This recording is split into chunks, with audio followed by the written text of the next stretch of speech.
여러분 반갑습니다. 창조힐링 변사또 TV는 구독자 여러분을 예수님이 잘 보이는 곳으로 모셔다 드리겠습니다.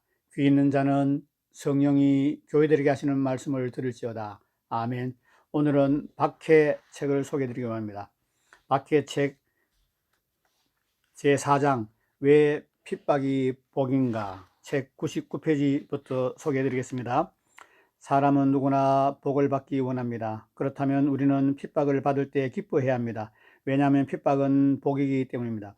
지금까지 들은 말씀을 기억해 보십시오. 그러면 핍박을 받는 자가 복이 있다는 것이 자명해집니다.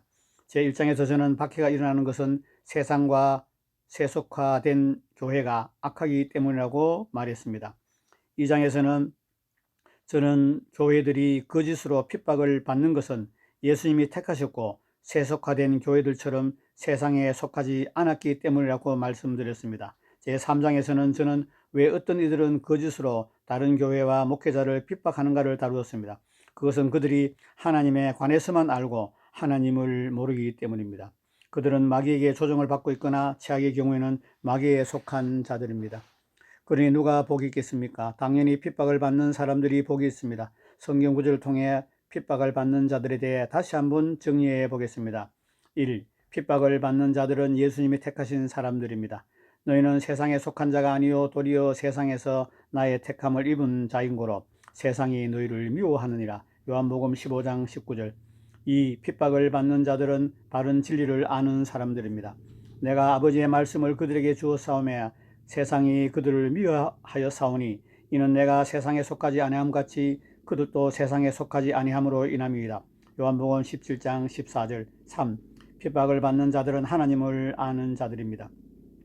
의로우신 아버지여, 세상의 아버지를 알지 못하여도 나는 아버지를 알아사옵고 그들도 아버지께서 나를 보내신 줄 알아사옵나이다. 내가 아버지의 이름으로 그들에게 알게 하였고 또 알게 하리니 이는 나를 사랑하신 사랑이 그들 안에 있고 나도 그들 안에 있게 하려 합니다. 아멘.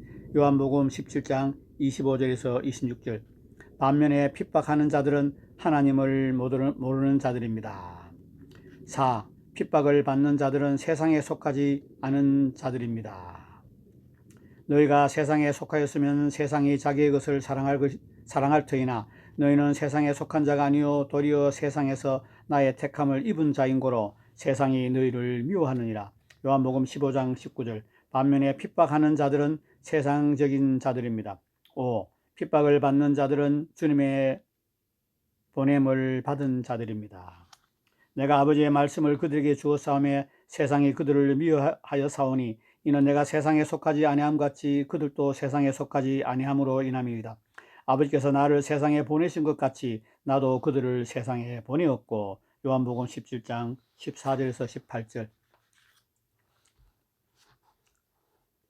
구약에 하나님이 보낸 대표적인 자들은 선지자였습니다. 그런데 모든 선지자들이 핍박을 받았습니다. 신약에 하나님의 보낸 대표적인 자들은 사도입니다. 사도라는 단어 자체가 보내심을 받은 자라는 뜻입니다. 그런데 사도들은 모두 핍박을 받았고 순교했습니다. 모든 참된 목사와 신자들은 주님이 세상에 보낸 자들입니다. 그러므로 핍박을 받는 것이 당연합니다. 그러므로 진실로 핍박을 받지 않는 사람보다 핍박을 받는 사람이 복이 있습니다. 아멘. 마태복음 5장 10절에서 12절. 의를 위하여 박해를 받는 자는 복이 있나니 천국이 그들의 것임이라. 나로 말미암아 너희를 욕하고 박해하고 거짓으로 너희를 거슬러 모든 악한 말을 할 때는 너희에게 복이 있나니 기뻐하고 즐거워하라. 하늘에서 너희 상이 큼이라. 너희 전에 있던 선지자들도 이같이 박해하였느니라. 이처럼 핍박은 복입니다. 핍박은 팔복 중에 하나입니다. 그런데 우리는 이것을 자주 망각합니다. 그래서 저는 여러분이 핍박을 능히 이길 수 있도록 왜 핍박이 복인가에 대해서 설명해 드리기를 원합니다. 1. 박해를 받는 자가 복된 이유는 천국이 그들의 것이기 때문입니다. 마태복음 5장 10절. 의를 위하여 박해를 받은 자는 복이 있나니 천국이 그들의 것입니다. 아멘. 예수님은 천국은 핍박을 받는 자들의 것이라고 말씀하셨습니다. 지당한 말씀입니다. 왜냐하면 예수님을 따르는 자는 천국에 들어갈 수 있습니다. 왜냐하면 예수님을 따른 자만 천국에 들어갈 수 있는데 예수님을 따르기 위해서 반드시 지불해야 할 대가 중에 하나가 핍박이기 때문입니다. 누가복음 14장 25절에서 27절. 수많은 무리가 함께 갈새 예수께서 돌이키사 이르시되 무릇 내게 오는 자가 자기 부모와 처자와 형제와 자매와 더욱이 자기 목숨까지 미워하지 아니하면 능히 내 제자가 되지 못하고 누구든지 자기 십자가를 지고 나를 따르지 않는 자도 능히 내 제자가 되지 못하리라. 아멘. 이 박해를 받는 자가 복된 이유는 100배의 축복이 그들의 것이기 때문입니다.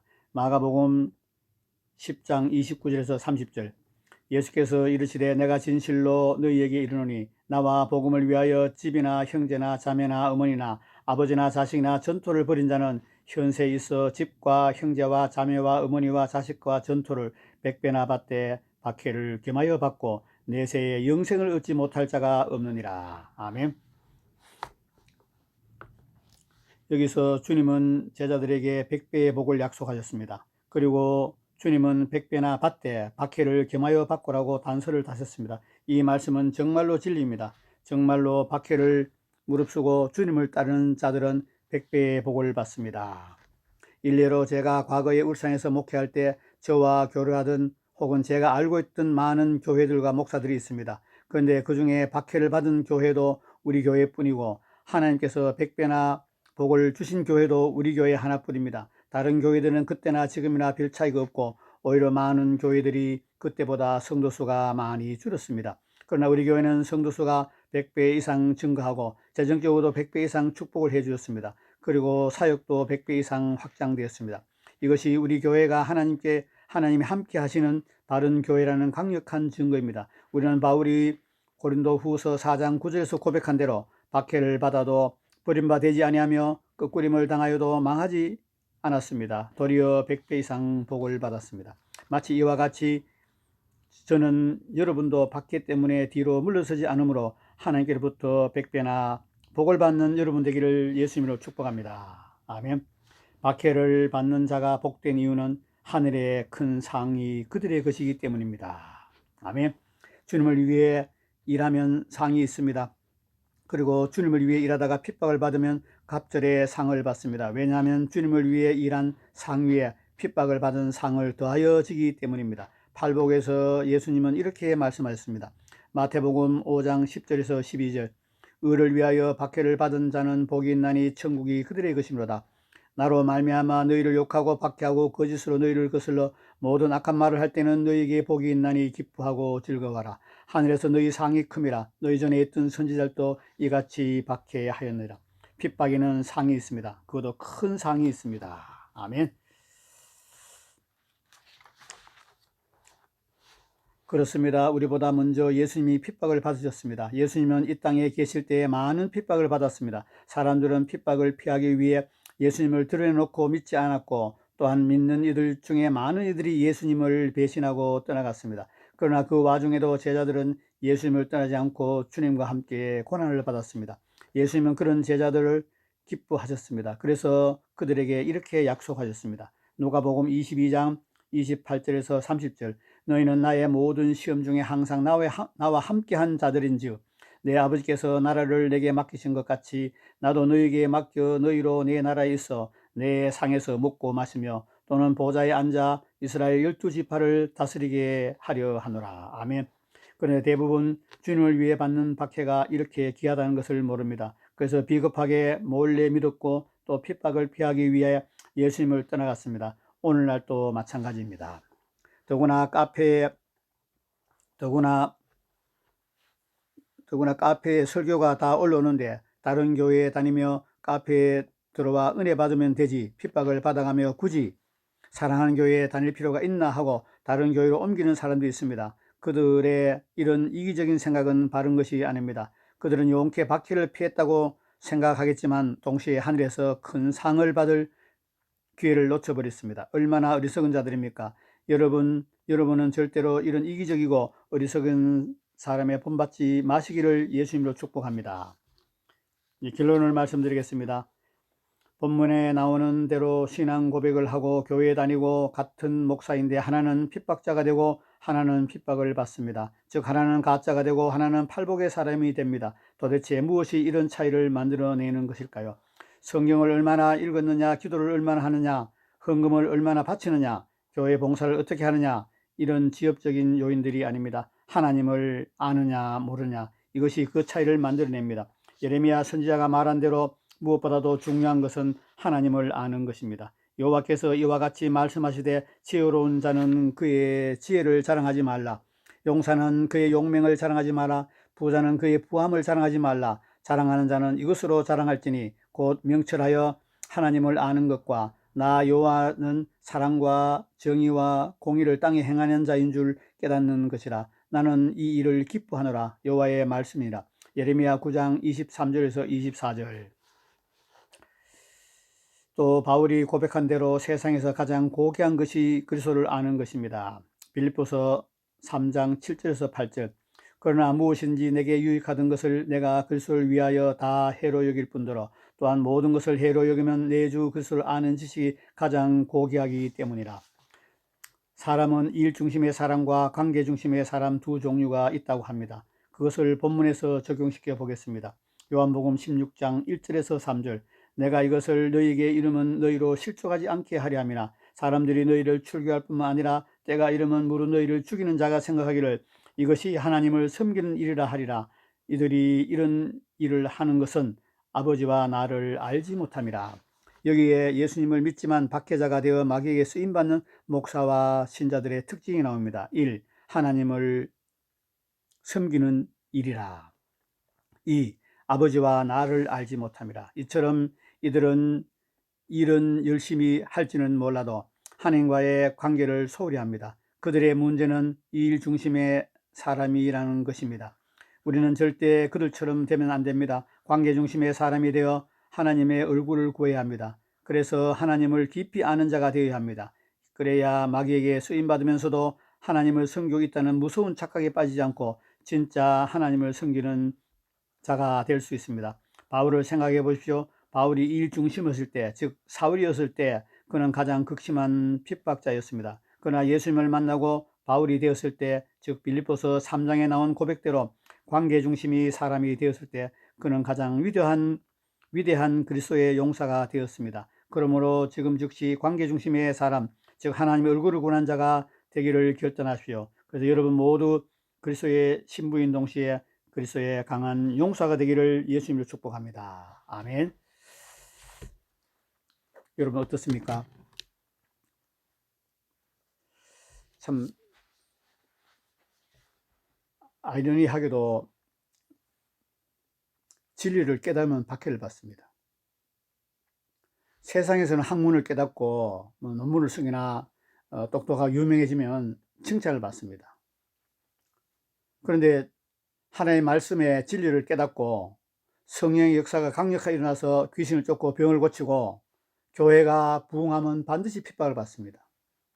여러분 신기하지 않습니까? 세상에서 성공한 사람은 다 축복을 받습니다. 다 사람들이 그 사람처럼 성공하기 위해서 그분의 가르침을 따라갑니다. 그런데 기독교에서 천천구보다 귀한 천국 복음을 깨닫고 성경적인 설교, 성경적인 사역, 성경적인 삶을 살면 반드시 핍박을 받습니다. 왜 그렇습니까? 가짜는 진짜를 핍박합니다. 여러분, 불신자들이 교회 목사나 저 같은 성도를 핍박하지 않습니다. 거의 없죠. 믿는 자들이 믿는 자들 핍박합니다. 그러면 믿는 자들이 믿는 자를 왜 핍박할까요? 한쪽은 가짜고 한쪽은 진짜입니다. 가짜는 항상 진짜를 핍박합니다. 한국 교회 안에 어떤 간증을 보면 가짜가 80%, 진짜가 20%라고 말합니다. 저는 이 말에 동의합니다. 저도 가짜일 때는 많은 사람들에게 칭찬을 받았습니다. 교회에 잘 봉사하고 섬긴다고, 순종한다고, 영혼들 잘 섬긴다고 칭찬을 받았습니다. 진리를 깨닫고 하나님의 은혜로 성령 세례를 받고 성경 말씀이 깨달아지고 하나님의 종도에 쓴 신앙서적을 읽으면서 영안이 열렸습니다. 그때부터 핍박이 시작됐습니다. 가장 가까운 가족부터 핍박을 합니다. 여러분, 저 여동생도 제가 가끔 전화하면 서울에 종교적인 교회 다니는데 내가 얘기하면 오빠 알았어, 오빠는 광신도야 이러면 나를 핍박합니다. 그래서 내가 동생한테 그래야지요. 너 지금 죽으면 천국 갈 수 있냐? 대답 안 합니다. 여러분, 세상에서 뭐 애들이 초등학생 때 뭐 그림 대회 나와서 상을 탔습니다. 그럼 부모님이 축하해 줍니다. 또 뭐 이 달리기 대회 나와서 상을 타면 부모님과 가족이 축복해 줍니다. 심지어 교회에서 성경 퀴즈가 1등 하면은 교회 모든 식구들이 축복해 줍니다. 교회에 있는 성도들이 집을 사기나 직장에서 승진하면 다 축복해 줍니다. 그런데 진리를 깨달으면 반드시 핍박이 옵니다. 이리 때처럼 달려들어서 물어뜯습니다. 왜 그렇습니까? 그 사람들은 마귀의 하수인이나 마귀에게 속한 자들입니다. 가짜들입니다. 염소들입니다. 진짜 거듭난 하나님의 자녀들, 양은 절대로 핍박하지 않습니다. 반드시 핍박을 받습니다. 제가 그 과정을 거쳐왔습니다. 제가 18년 전에 하나님 아버지를 인격적으로 만나고 성령 세례 받고 영안이 열려서 하나님을 경험하여 알고 인격적으로 하나님을 만나고 나니까 핍박이 들어왔습니다. 많은 핍박을 받았습니다. 제 주변에 염소들이 많은데 몰랐습니다. 다 떠나갔습니다. 염소들이 자동적으로 다 떠나가고 양들이 몰려와서 함께 은혜 나누고 눈물 흘리면서 기도하고 하나님을 찬양하고 경배하고 있습니다. 여러분, 절대 여러분들이 핍박하는 자가 되지 않고 핍박받는 자가 되어서 이 땅에서도 100배의 복을 받고 천국에서 큰 상을 받는 저와 여러분들에게 예수님을 축복합니다. 창조 힐링 변사또 TV는 진리 회복과 종교개혁, 천하보다 귀한 영혼을 구원하는 것이 목적입니다. 귀 있는 자들은 성령이 교회들에게 하시는 말씀을 들을지어다. 아멘. 끝까지 시청 여러분 감사합니다.